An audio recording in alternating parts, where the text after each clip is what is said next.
tentu kita tidak ingin dijajah itu tentu ya. Tapi kita ini selalu latah. Wah kalau ekonomi jatuh kita makan apa? Kalau kita dijajah kita tidak perlu seperti itu. Rahmatnya Allah Ta'ala itu akan adrokatna. Rahmatnya Allah Ta'ala akan menemukan kita.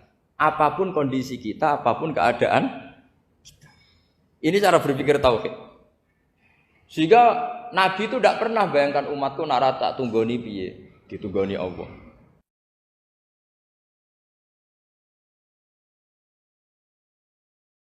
Pikir beda, pilihan presiden. Kamu fanatik milih A, yang satu fanatik milih B. Ya presiden atau bupati atau gubernur. Terus yang satu bilang gini, wah kalau nggak di presideni A, nggak di bupati A, nggak di gubernur A, negara ini rusak. Mungkin betul dari segi jejak rekamnya A ini bagus. Tapi pertanyaannya secara tauhid, bagaimana Anda menggantungkan kesejahteraan sama makhluk? Kamu nggak pernah terusik begitu kan para intelektual? Itu kan melukai.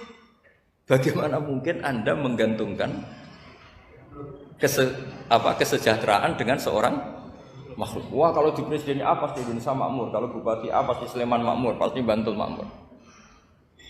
Nah, bagaimana mungkin makhluk yang sedang soleh kamu pastikan selalu soleh?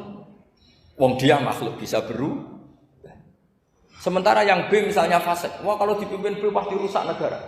Bagaimana kamu pastikan B yang fasik selalu fasik? Dia saja dia husnul khotimah. Yang fasik pas mimpin jadi soleh, yang soleh pas mimpin jadi fasik.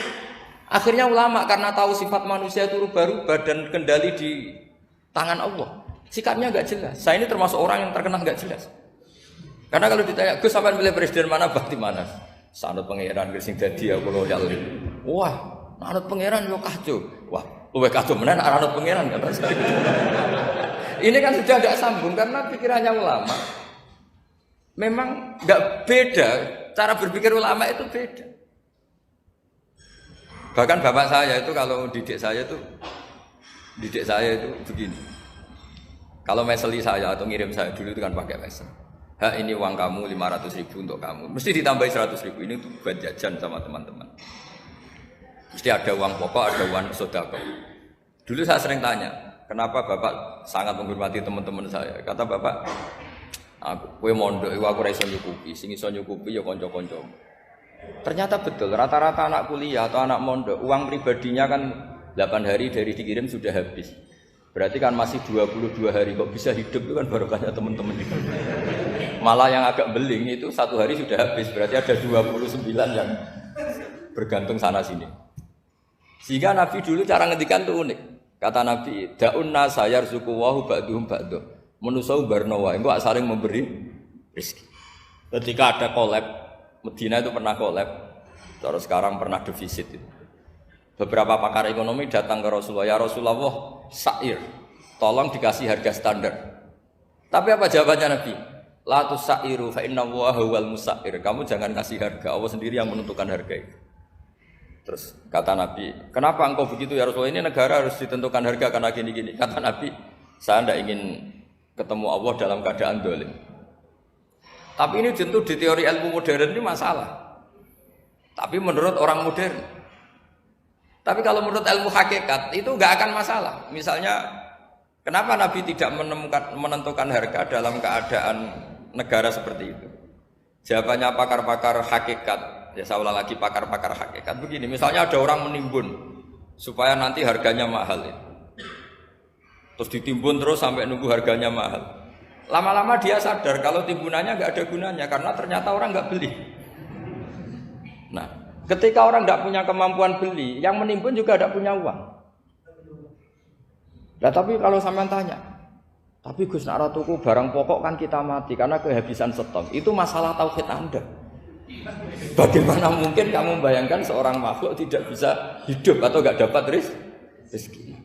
Nabi itu orang yang sampai ke derajat hakikat dari tidak pernah bayangkan gitu. Saleh sampean jadi orang yang tauhidnya masalah. Sehingga terus bayangkan, wah kalau negara ini keos, wah kita makan apa?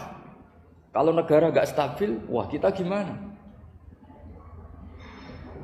Itu tidak bisa seperti itu. Dulu ketika kita dijajah Belanda, itu kiai-kiai kita, Mbah Hasyim Asy'ari, Mbah Ahmad Dahlan, mondoknya di Mekah. Sampai alim alama, dua beliau Mbah Hasyim sama Mbah Ahmad Dahlan itu ngajinya sama-sama Syekh Khotib Minangkabau. Cuma Mbah Hasyim lebih menekuni ke Syekh Mahfud Termas, yang satu menekuni Syekh Khotib Minangkabau. Jadi dua beliau itu ngaji di guru yang sama. Mbah saya, buyut saya itu ya sudah mondok Mekah. Itu zaman dijajah Belanda. Sekarang kita agak dijajah, enggak mondok di sana. Buyut saya itu zaman itu sudah haji. Buyut kelima saya. Itu dulu kalau ingin cari tempat yang teduh, itu masuk ke gua. Itu masuk gua itu hanya kepalanya saja. Kakinya masih di luar. Karena gua di Arab tidak seperti gua di sini. Kalau gua di sini kan orang bisa masuk semua. Kalau gua Arab kan hanya celah-celah batu-batu besar. Sehingga ketika Rasulullah hijrah ke Madinah, singgah di Gua Sur, kata Abu Bakar gimana? Andai kan ada orang kafir di depan gua, kata Abu Bakar gimana? Andai kan mereka melihat kakinya, pasti melihat kita. Karena gua di sana itu satu tubuh tidak bisa masuk penuh. Kalau gua di sini kan ada yang mobil saja bisa masuk. Nah itu mbah saya kalau mau istirahat itu masuk gua, separuh badan di dalam gua, separuhnya masih di luar. Nah sekarang terus kita bilang, wah kalau kita negara tidak stabil kita haji kemana dulu? Zaman dijajah Belanda ya kita bisa haji. Soal kebahagiaan. Nenek moyang pulau jenengan tuh anaknya banyak. Dijajah Belanda, jajah Jepang ya nyatanya anaknya banyak-banyak. Itu kira-kira bahagia apa enggak? Nah, artinya gini ya tentu kita tidak ingin dijajah itu tentu ya. Tapi kita ini selalu latah. Wah kalau ekonomi jatuh kita makan apa? Kalau kita dijajah kita tidak perlu seperti itu. Rahmatnya Allah Ta'ala itu akan adrokatna. Rahmatnya Allah Ta'ala akan menemukan kita. Apapun kondisi kita, apapun keadaan. Ini cara berpikir tauhid. Sehingga Nabi itu tidak pernah bayangkan umatku narata tunggoni piye, ditunggoni Allah. Sehingga masyhur dalam hadis-hadis sahih, la tazalu ta'ifatun min ummati dhahirina 'alal haq la yadurruhum man khadalahum wala man khalafahum wala man nawa'ahum. Selalu di umatku ada kelompok-kelompok yang selalu membela kebenaran dan tidak akan terkalahkan oleh kesesatan di akhir zaman. Kenapa? Cara berpikir orang tauhid itu sederhana begini. Allah menamakan dirinya Al-Hadi, penunjuk jalan. Dan sifat Allah pasti nafidah karena Allah tidak terkalahkan.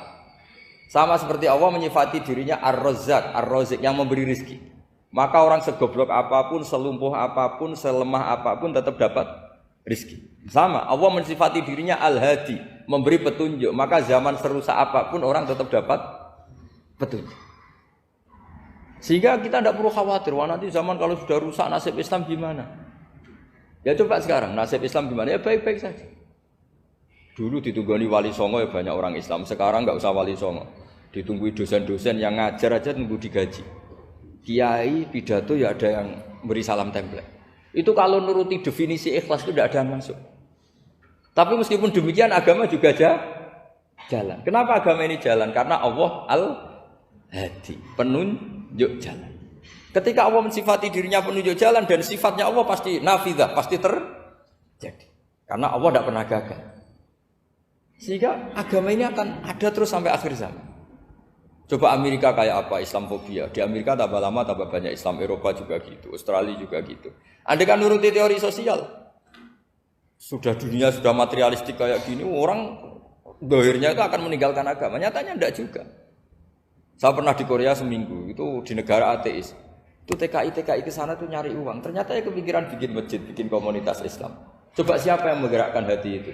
Hanya Allah Subhanahu wa Ta'ala. Ya, jadi cara berpikir tauhid saya ulang lagi, saya mohon sekali di pengajian ini saya cerita wajah alani mubarakan aina ma kuntu. Jadi cara berpikir sekian nabi, terus kita punya karakter tertentu, kita milih nabi ini itu sah.